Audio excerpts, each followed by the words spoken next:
Hi everyone! This is take 2 because for some reason the first take did not get saved, which is probably best because it was a bit rambly and a bit chaotic. This will probably also be rambly and chaotic, but hopefully slightly less so. So, this is very off the cuff. I just finished this book, Just Like Home by Sarah Gailey, and I have lots of thoughts, so I really want to talk about it right now while it's fresh in my head. So apologies, especially apologies to editing Clay, who's gonna have to dig through this and try to find something that can become a video. First, I'm gonna do like a brief summary of the book for people who haven't read it yet, and that's gonna be non-spoiler, and then I'm gonna go into a spoiler review. I really want to talk about the extent of this book, and I don't want to have to worry about spoilers, so come back and watch this after you finish this book if you're worried about spoilers. So then I'm going to talk about plot, characters, theme, setting, and then how it fits into Sarah Gailey's like current OEUVRE, if you will. So let's get started before I lose steam because I am so tired, you guys, but I really want to get this out. So here we go. Okay, Just Like Home by Sarah Gailey is a southern atmospheric Gothic horror story that is about a girl named Vera who is now in her 40s, and she has been summoned by her dying mother Daphne to come to the Crowder house, and she is tasked with packing everything up and taking care of it once Daphne dies. The reason that Vera and Daphne have not talked in a while is because of things that happened with Vera's dad, Francis, in the past, and you will have to read to find out more. Now, on to the spoilery bit. So, you have been warned. Spoiler, spoiler, spoiler. Don't get mad at me, I warned you. Okay, first off, I want to talk about plot. I really love the plot in this. Promotional jacket describes it as for fans of The Haunting of Hill House, which I totally agree with. Both the Netflix adaptation and the original story by Shirley Jackson. The plot follows all of the like hallmarks of your like atmospheric horror. You've sort of got this thing that's happening that's moving the plot forward, which is that Vera is packing up this house and is basically waiting for her mom, Daphne, to die. And as she packs up the house, you get these flashbacks to when she was like 11 and 12, and you learn more about this family story and the story of Crowder House and like everything that's going on.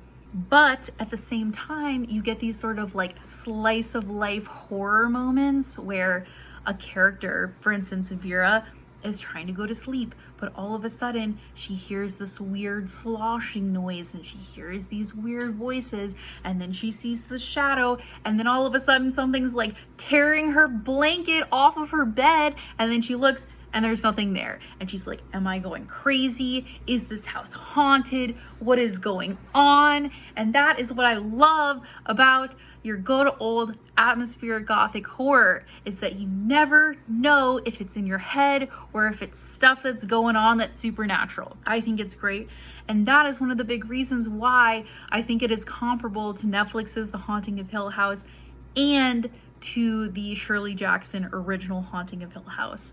Because, especially in Shirley Jackson's version, you have no idea if the main character was just making it all up in her head or if it was actually happening to her.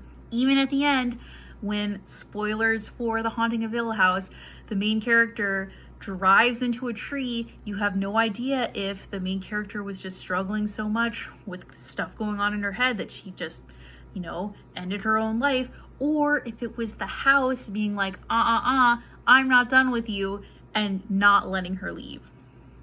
You never know. The story ends on this open-ended note, and it makes it so good, which brings me to my one qualm with the plot of Just Like Hope. Honestly, my one qualm with the entire book, which is that for so much of the story, Vera has no idea if she is crazy, if her dad was trying to manipulate her by like putting her bedroom above the basement so she would hear all these noises, and there's like a peephole in her bedroom, and it's like, did her dad put the peephole there so that she would be able to like see what he was doing when he was murdering people in the basement? Oh my gosh. But when you get to the end of the book, all of a sudden you find out that there is this other thing that has been living in the house. Turns out it's this anthropomorphized goo version of the house who has been existing in Daphne's skin and pretending to be Daphne. And the house, I don't know what pronouns the house uses.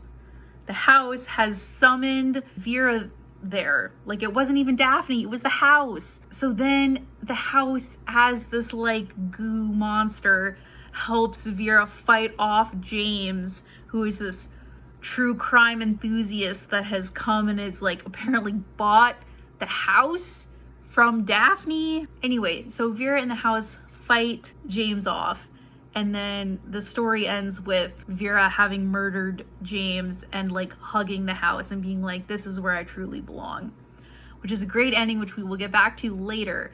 But what it could have made the ending better is if James had not given the reader confirmation that Vera was actually seeing a real thing. If we were still thinking like, oh, maybe Vera is imagining this manifestation of the house so that she can justify her murdering James and wanting to stay in the house and feeling connected to the house. It could have worked so well because earlier in the book, there's all this talk about Vera creating imaginary friends, and it's like, it would have been great if it's like, oh, I'll just make the house my imaginary friend because the house has always been here for me. But then James had to be all like freaked out when he saw the house in its true form or whatever. I was like, oh, there could have been that element of mystery, you know? I still think it was really good, but that is my one qualm. Now we're gonna get into the characters. So first I wanna talk about Vera, who is the main character. The first thing I wanna say is that I love that we get her perspective as an 11 and 12-year-old, because I love when we get horror through the eyes of children, because children have a difficult time conceptualizing what is imagination and what is real, and so oftentimes their encounters with the supernatural or the paranormal are easily dismissed by adults in their lives. And so that's where you get these really interesting psychological questions of like, is this real or is this me making this up, essentially? And so I think that worked really effectively, having us get her perspective as a 40-year-old and then also as an 11 and 12-year-old. So Daphne, we did not get much of Daphne because, as we learn at the end of the book, it turns out that the house has been controlling Daphne this whole time, and so we only really get like the flashback version of Daphne. But I thought her character was really great because I think it did a great job of highlighting the fallacy that mothers are like mothers first and then humans second, and that this like primal calling to be a mother just trumps all of this like self-interest, like human animalistic like desire and self-preservation, because Daphne is a selfish ass bitch, and so she definitely prioritizes her own needs over the needs of her child. It is abundantly clear throughout the book, especially in the moment where she literally tells Vera like, your father chose you over me and I don't want to talk to you anymore and I don't want you to call me mom anymore. And she literally physically like hits her child after Vera is like, what the fuck is going on? I just witnessed my dad get arrested. Now my mom is yelling at me. Like, what's going on? Very fucked up, but also a great opportunity for horror to do what horror does best, which is shine a light and make us look at, stare deep into the soul of something that exists in society. Like, there are moms like Daphne that exist in the world that have this really fucked up understanding of what being a person means and what being a mother means. And when you just have that character in your horror story and you're like, I'm gonna make you focus on that and make you like see it for what it is, that's where horror can really succeed. So great job, Sarah, for including Daphne as a character in this book. All right, now we got to talk about Francis. So what made Francis so interesting to me and what really got me into the book at the beginning was this idea that he is a serial killer. So he's capable of, not only is he a serial killer, he would keep the people in there for like 2 weeks. I think like day 14 was the day that he would kill the people he had. So he would torture them for 14 days before murdering them. But at the same time, who is this like intensely loving person to his daughter. And we have all of these like anecdotes, these flashbacks of when Vera just was like basking in the love of her father. And so that is another thing, like another element of society that I think horror can shine a great light on, which is sometimes terribly evil and violent people are not evil and violent to everyone in their lives,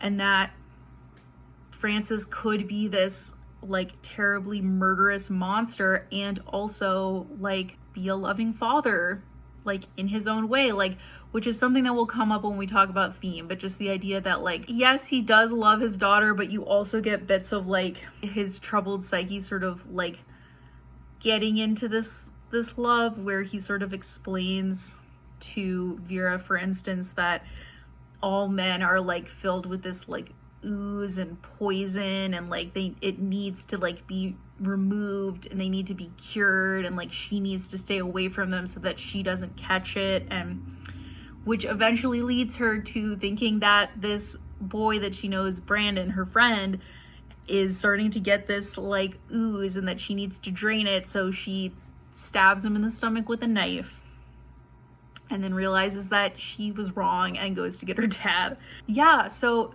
Francis as a character was very compelling and was definitely what drove me to keep reading at the beginning. Not that I needed a reason, but like that was really what I was like, I want to learn more about Francis and why he's able to sort of like maintain this relatively normal life while also like going about doing all this murdering. I want to combine the two other characters into one because I feel like they have very similar, they play some similar roles in the story, which is James Duval and Brandon. I don't even remember Brandon's last name. Basically, they're both figures in the story who represent a man and a boy respectively, who are basically socially acceptable forms of evil. The sort of violence that they enact. I mean, Brandon kisses Vera without her consent, and James is like sexually harassing Vera throughout the story. And then they both also get physically violent with Vera. And I feel like what this story does really well is because it's set against the backdrop of like there are murders and torture happening, it sort of highlights how insane it is that we don't consider this like sexual harassment and violence and just like non-consensual activity in general, like why we don't consider it to be worse than it is, like why we don't take it as seriously, I guess, which also, now that I think about it, plays a really big role in the discussion of theme, like what I was talking about earlier with like children and like the realm of imagination. Like that kind of goes with how Brandon kissed Vera without her consent, and then Vera went to tell her mom, and her mom basically was like, that's just what boys do, like hashtag boys will be boys or whatever. And oh my gosh. And then like that's sort of like a similar form of gaslighting that like children in horror stories deal with from adults. Oh my gosh, sorry, I just made that connection in my head. So I appreciated that additional element in the story as well. So before we get into theme, I want to briefly talk about setting. So I don't think this story is pitched as a Southern Gothic horror. I think it's just pitched as a Gothic horror, but let me submit the following reasons for why this should be considered a Southern Gothic horror. First of all, the names. They are such Southern names, such Louisiana names specifically. Duval, Daphne, Francis.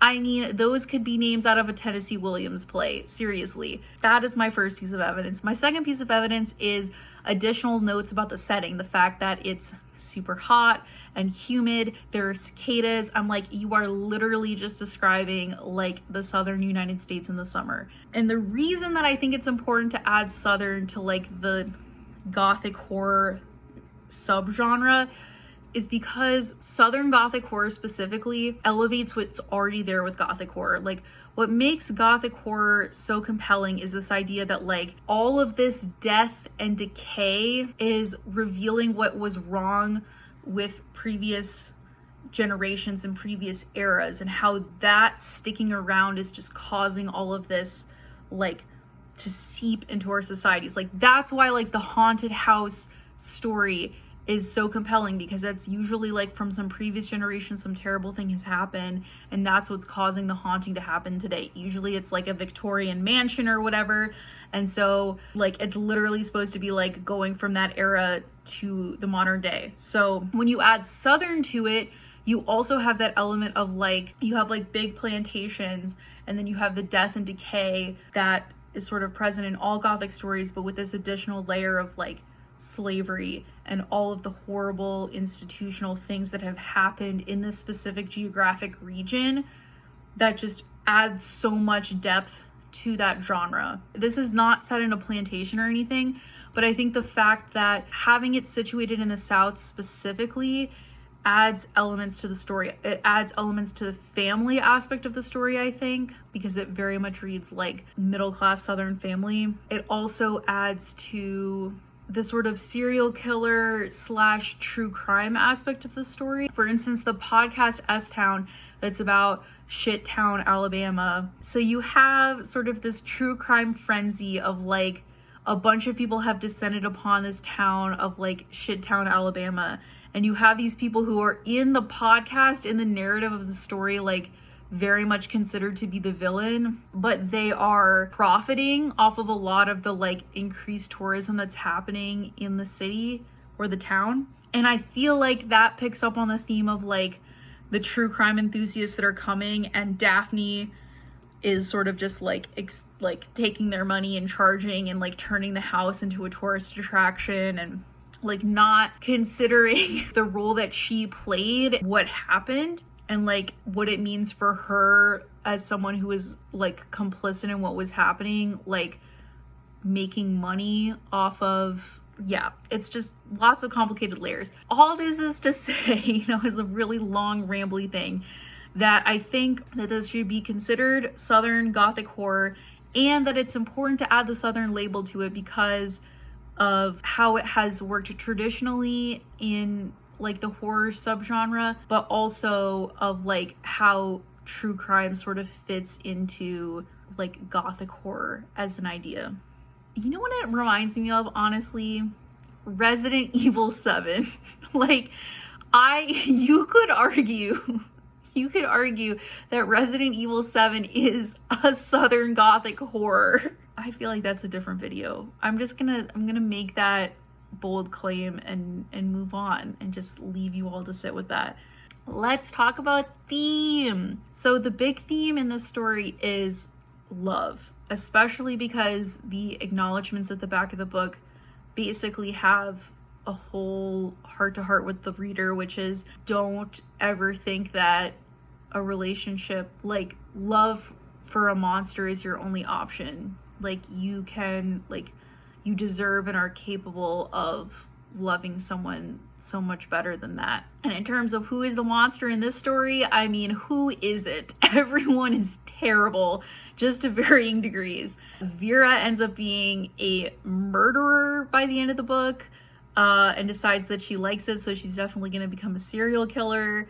Francis is a serial killer. Daphne has not murdered anyone that we know of, but has an incredibly toxic relationship with her daughter and her husband. Like, there are all these lines throughout the book about how Francis was justifying the terrible ways that Daphne was treating him and his daughter by saying that, like, that's just the way that she expressed her love, which, hello, incredibly toxic. And then Vera's relationship with Brandon, and then even her relationship with James, where she, especially because of what Daphne said about how boys will be boys, like Vera just assumed that that's how all those relationships would go, and that that's what love looks like. And then ultimately at the end of the book, Vera just accepting that the only thing left to love is this house. As she's hugging the anthropomorphic goo house, she says she drank it in, this companion who had been with her always, who had protected and loved her, who had brought her here at last. So literally, basically being like, this house is the only thing that has ever been here for me, so I'm just gonna stay here and love this house. I'm just like, it's tragic. It's like an incredibly tragic ending, especially coupled with the fact that she's now discovered that she likes murdering people. But it's an incredible culmination of this exploration of like what love looks like in its different manifestations. So, I mean, A+ work, Sarah. This is incredible. Speaking of Sarah, all right, let's talk about how this fits into their OEUVRE. So, the first Sarah Gailey book that I read was Upright Women Wanted, which is about queer librarians. I already have talked about it on this channel. You should go read it. I highly recommend it. And then I read American Hippo, which is about gay cowboys riding hippos in the American South. I would also highly recommend that one. I loved both those books. I loved the fact that they leaned into the genres that they were in, like Westerns. I loved that they were queer. I loved the writing. I thought they were romps. They were fun. They knew exactly what they were doing. And then I started reading Sarah's more recently published stuff, and I just have not been connecting with it as much. The Echo Wife, I can't remember if it was first person or not, but I did not vibe with the main character. I thought she was pretty whiny and annoying, honestly, and so I just could not push through. And then When We Were Magic and Magic for Liars, I also just like, I finished them, which I didn't finish the Echo Wife, but I just couldn't, like, it seemed different from their previous works that I had read. And I was like, what has happened to the magic that I saw in these first two books? And the magic is back. This, I could just, the writing was incredible, which is super important for an atmospheric horror, because literally the way you describe and set up the scene is everything. The way you like imbue this like unease and uncertainty and confusion and psychological terror and chip away at the reader's sanity, like that is crucial, and I feel like they nailed it in this book. So I don't know what changed. Maybe it's just that I'm not as big into sci-fi and fantasy as I used to be, but I love horror, and so this just clicked with me. But this, I feel like, was Gailey back at the Gailey that I came to know and love from American Hippo and Upright Women Wanted. So if you, like me, have sort of been longing for a return to that, you should definitely give this book a chance.